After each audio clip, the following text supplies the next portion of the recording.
Hey, welcome back to another video. Me and the salad. Gotta go ham on the salads, man. Did a good workout, doing good, everything. I don't know what the fuck that is, don't care. Anyways, so we're gonna hear from the Iranian leader. He responds to Trump's call for surrender. Okay. So, for those of you who don't know, if you're living under a rock, Israel bombed Iran. Iran responded, and for some reason, we're getting involved. I don't know why, but we're getting involved. Subscribe, turn on post notifications. Let's get it, let's go. Those who are familiar with the politics of the region, they know that the Americans' involvement in this matter will 100% be at their loss.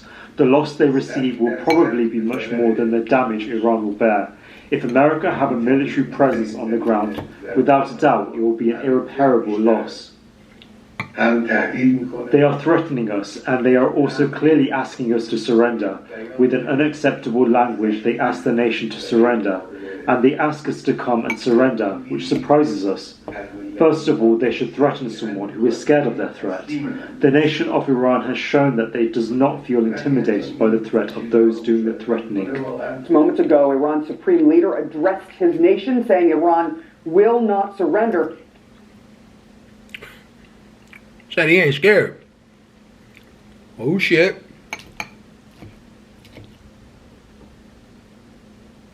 I don't know. What do you think of that? What y'all think? He ain't scared. I think we could blow Iran off the map. But I also heard earlier, before I watched this video, I don't know what he's about to say. I did hear Putin had something to say about this too. Shit's getting interesting. This is getting real. The war is getting real. Coming from the president, said he's gonna keep us out of all wars. That's a lie. He also directly responded to President Trump. Ayatollah Ali Khamenei made this threat: let the Americans know that the Iranian nation is not one to surrender, and any military intervention on their part will undoubtedly result in irreparable damage. His remarks coming this day after President Trump called on Tehran to surrender unconditionally. CNN's Nick Payton-Walsh is in London. What more can you tell us about what the Iranian supreme leader is saying this morning to his nation, but clearly sending a message to the world and specifically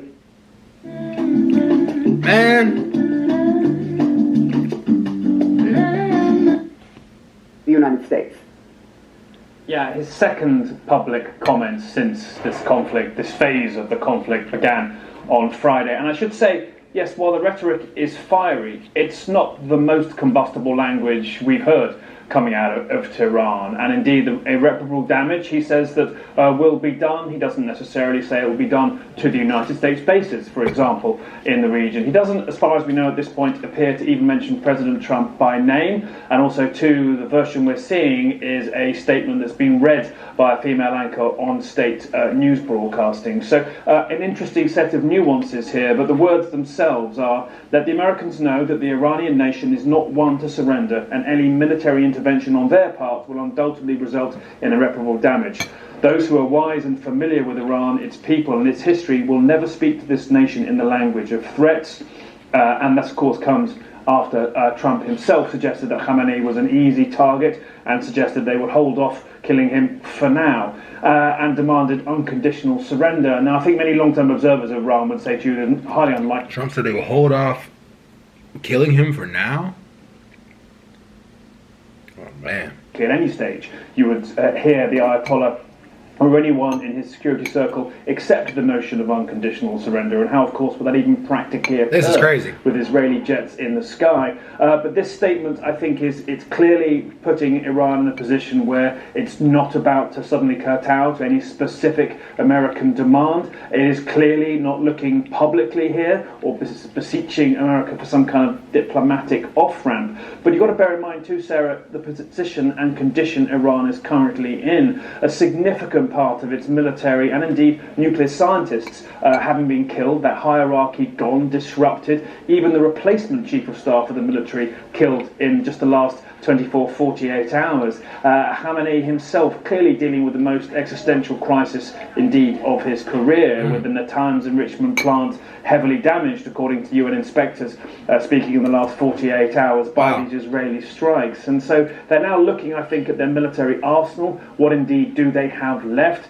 Some experts we've been speaking to have suggested they have between 1,000 to 2,000 missiles that could hit Israel. They've possibly burned through 500, maybe 700 of those so far. So really doubts as to how much they have left that could be used as a deterrent against Israel, period. And I think that will be dictating a lot of their choices going forwards. They can't publicly give in, but there's not an awful lot, potentially, as far as we know, they can do to deter the US and Israel in the days and weeks ahead. Iran Supreme Leader ratchet. So that means they can't even fight back. And don't ever get this twisted. Don't let anybody spin this. Israel started it. They fired the first shot. So, I don't know.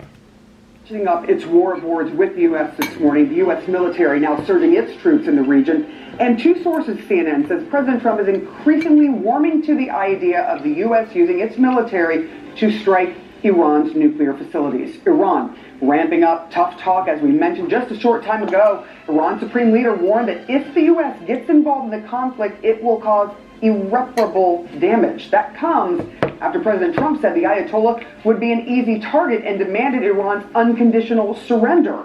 Already, the U.S. is mobilizing forces, sending another aircraft carrier to the Middle East, and sources telling CNN the U.S. is deploying more than 30 aerial refueling tankers to the region as well.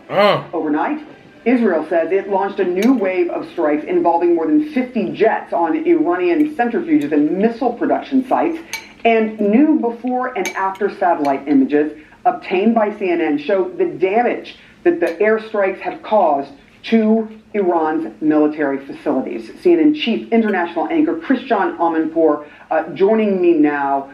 Christian, you look at this situation and what we're facing. What do you see as you see all of these things moving into place, the military moving things into place, Donald Trump warming to the idea of strikes? Do you see this going forward, that the U.S. is indeed going to take part in this war?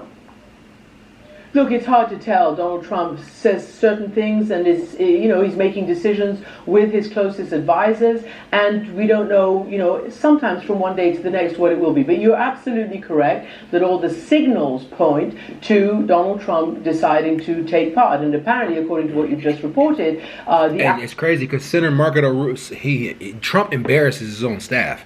Senator Marco Rubio came out and said we had nothing to do with it. Trump is saying we didn't have anything to do with it. Then he's saying we did. Okay. What the hell? Actual physical preps for such a deployment, contingency plans, so to speak, pre-positioning aircraft and other such equipment that might be necessary appears to be going on from what you've just said. The question, of course, is, following reporting from our colleagues at the New York Times, Ronan Bergman, Maggie Haberman, and the others, it is very clear that, according to their reporting and according to all that we see and hear, Donald Trump is significantly influenced by Benjamin Netanyahu, who has wanted to do this for many, many decades, as we have been reporting. Facts. Donald Trump, we hear, and we know because he said it, is seeing the successful military operation by Israel and thinking that maybe this is something to also take part in. The question, though, of course, is what is the end strategy and what is the wide goal, and does the United States and Israel share the same goal? Is Donald Trump also in the regime change, or more precisely the regime destruction business, as Israel is and as it keeps telegraphing? For instance, when Donald Trump posted that Khamenei, the so-called supreme leader, would be an easy target if they decided to go ahead, that is telegraphing the desire for that political assassination, should they desire to do that. Now, you've seen that Khamenei has responded and done the usual. Iran always says we will not surrender and we will, maintain our dignity, our sovereignty.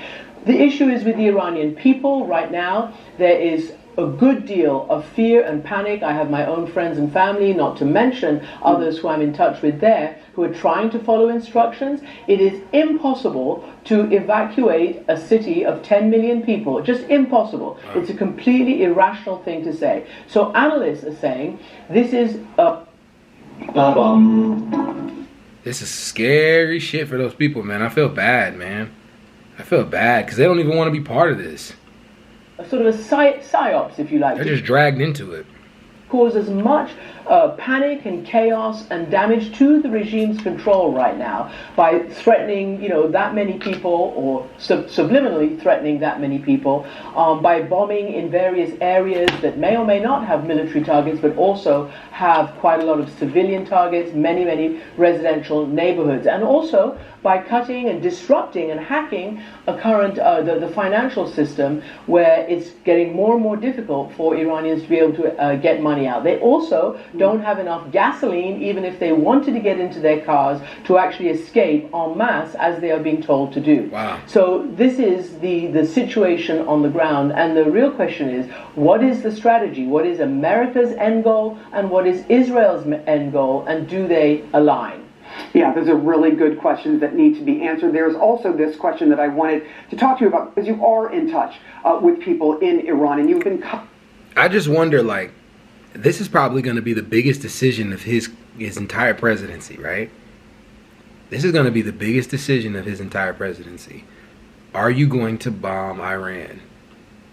And do you know how many lives are about to be lost if we do this? So, if we do this, you're going to create either, but there's no, you never wipe anything off the planet. You just create a stain that comes back years and years later.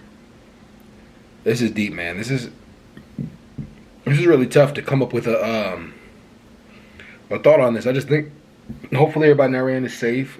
I hope for Israel's doing good too, because they got some stuff going on over there too.